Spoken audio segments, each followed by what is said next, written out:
Bismillahirrahmanirrahim. Assalamualaikum warahmatullahi wabarakatuh.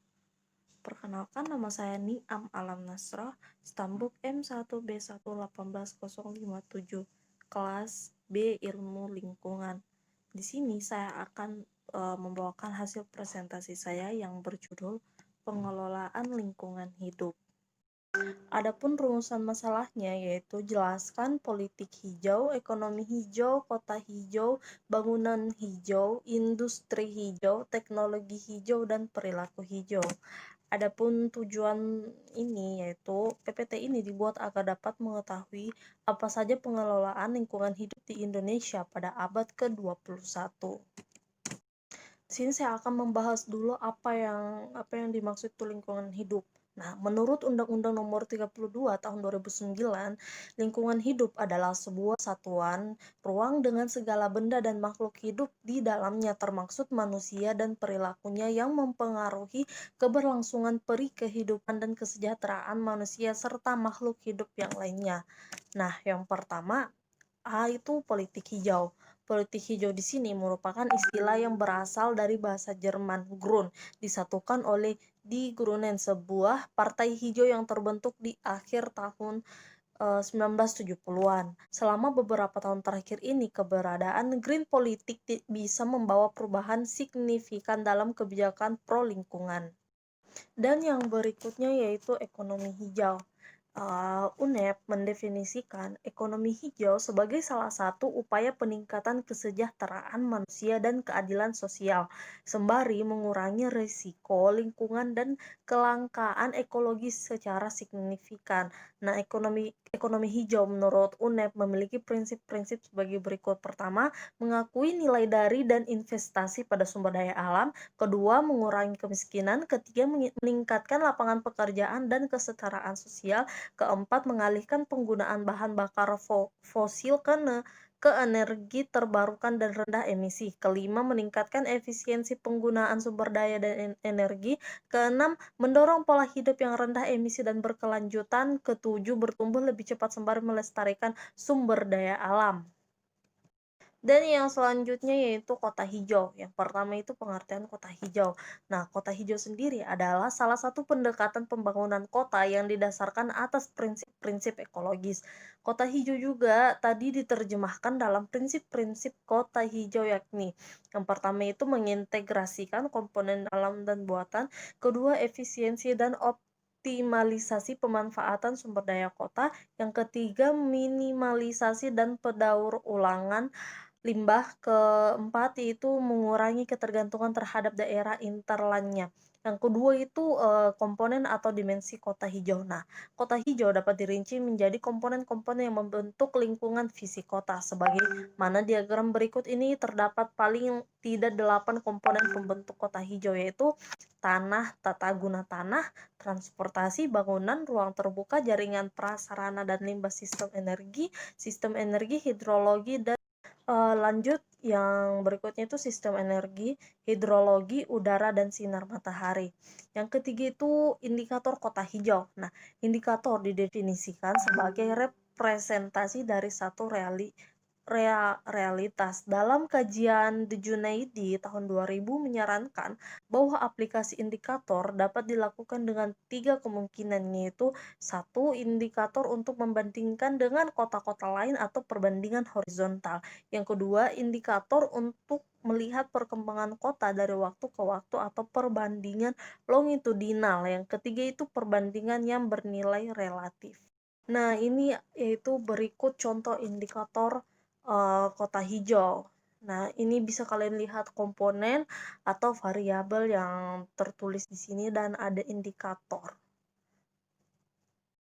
Berikutnya yaitu bangunan hijau. Pertama itu pengertian green building. Nah, green building itu sendiri adalah bangunan di mana sejak dimulai dalam tahap perencanaan, pembangunan, pengoperasian, hingga dalam operasional pemeliharaan yang memperhatikan aspek-aspek dalam melindungi, menghemat, mengurangi penggunaan sumber daya alam, menjaga mutu dari kualitas udara di dalam ruangan, dan memperhatikan kesehatan penghuninya. Yang kedua yaitu tujuan bangunan hijau. Tujuan umum adalah bahwa bangunan hijau itu dirancang untuk mengurangi dampak keseluruhan lingkungan binaan terhadap kesehatan manusia dan lingkungan alam dengan cara yang pertama itu efisien menggunakan energi, air, dan sumber daya lainnya dirancang. Kedua, melindungi kesehatan penghuni dan meningkatkan produktivitas karyawan. Yang ketiga, mengurangi sampah, polusi, dan degradasi lingkungan. Keempat, bangunan alami yang biasanya pada skala yang lebih kecil dan cenderung untuk fokus pada penggunaan bahan-bahan alami yang tersedia secara lokal. Yang kelima itu bangunan hijau tidak secara khusus menangani masalah perkuatan rumah yang ada mengurangi dampak lingkungan. Dan yang ketiga, aspek penilaian bangunan hijau. Ada 6 aspek yang menjadi pedoman dalam evaluasi penilaian green building oleh tim GBCI. Yang pertama itu satu, tempat guna lahan, kedua, efisiensi dan konservasi energi, ketiga, konservasi air, keempat, sumber dan siklus material, kelima, kualitas udara dan kenyamanan ruang, keenam itu manajemen lingkungan bangunan. Nah, yang keempat itu prinsip bangunan hijau. Nah, ada beberapa prinsip yang harus dipenuhi oleh sebuah bangunan agar dapat disebut sebagai bangunan hijau, yaitu yang pertama, konservasi energi, dua, penyesuaian dengan iklim, ketiga, minimalkan pemakaian sumber daya, keempat, memperhatikan pemakaian, dan kelima, memperhatikan lahan, dan keenam itu holistik. Dan yang kelima yaitu penerapan bangunan hijau. Nah, yang pertama itu efisiensi energi itu untuk mengurangi operasi penggunaan energi. Yang kedua itu efisiensi air itu mengurangi konsumsi air dan melindungi kualitas air yang merupakan tujuan utama dalam bangunan yang berkelanjutan. Yang ketiga itu efisiensi bahan atau material. Dan yang keempat itu peningkatan mutu lingkungan, yang dimana kualitas lingkungan itu diwujudkan dalam kategori untuk memberikan kenyamanan, kesejahteraan, dan produktivitas penghuninya. Yang kelima itu operasi dan optimasi pemeliharaan, dan keenam itu pengurahan sampah selama fase konstruksi.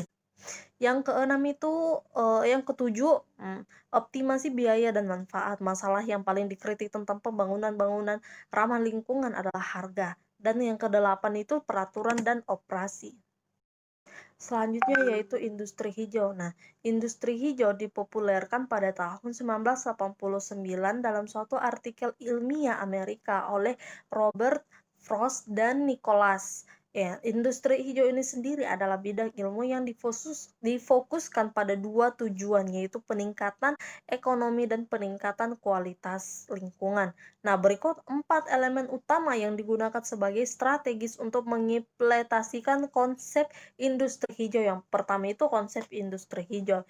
Yang kedua itu strategi implementasi industri hijau.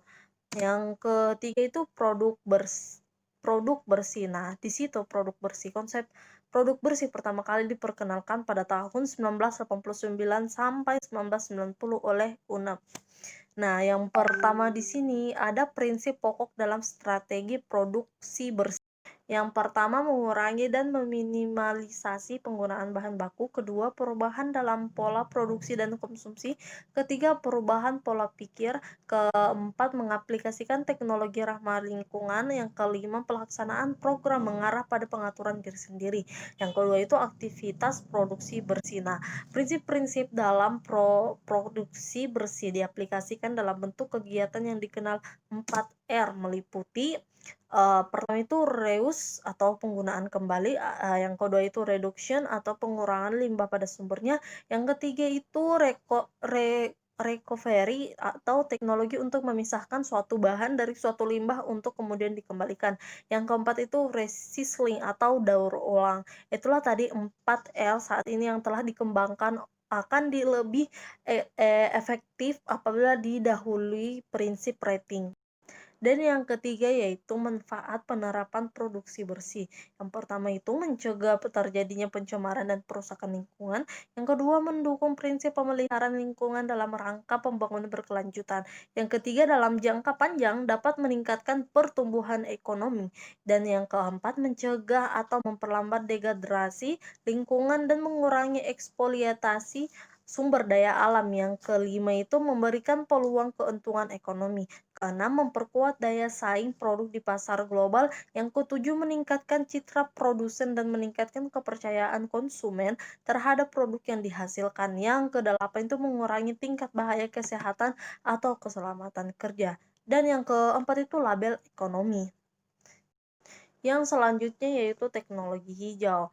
Nah, green technology merupakan salah satu upaya untuk menjaga kelestarian atau keberlanjutan kehidupan manusia di planet bumi ini. Seperti yang telah dibahas, berikut beberapa teknik penerapan sustainability. Yang pertama itu produk daur ulang, yang kedua itu inovasi teknologi baru, yang ketiga energi terbarukan, yang keempat itu bangunan yang ramah lingkungan, kelima kimia hijau atau bahan kimia yang ramah lingkungan, dan keenam itu teknologi nano hijau. Berikutnya yaitu organisasi hijau. Nah, berikut adalah daftar organisasi lingkungan yang terkenal yang diklasifikasikan berdasarkan tipenya, yaitu pertama global, yang kedua itu regional, dan yang ketiga organisasi pemerintah Indonesia, dan keempat itu organisasi non pemerintahan Indonesia. Dan di organisasi non-pemerintahan Indonesia itu ada 5, Borneo Orangutan Pemerintah Indonesia, yang kedua CKN NET atau INA, yang ketiga itu Koalisi Pemuda Hijau Indonesia, keempat Pro Fauna Indonesia, dan kelima Wahana Lingkungan Hidup Indonesia. Selanjutnya yaitu perilaku hijau. Pertama itu pengertian green behavior. Nah, green behavior sendiri adalah sebagaimana manusia dalam kehidupan sehari-harinya dapat menjaga dan memelihara lingkungan hidupnya. Yang kedua itu prinsip green behavior. Nah, berikut merupakan beberapa tabel prinsip kunci green behavior. Yang pertama itu respect for the earth, dua care for life, dan ketiga itu adopt patterns of production, consumption, and reproduction. Yang ketiga itu membangun perilaku hijau. Yang pertama, perilaku hijau di lingkungan rumah itu hemat listrik, hemat air, hemat kayu dan kertas, reuse, dan recycle. Yang kedua itu perilaku hijau di lingkungan kerja. Yang pertama itu berangkat ke tempat kerja, dan kedua itu ke tempat kerja.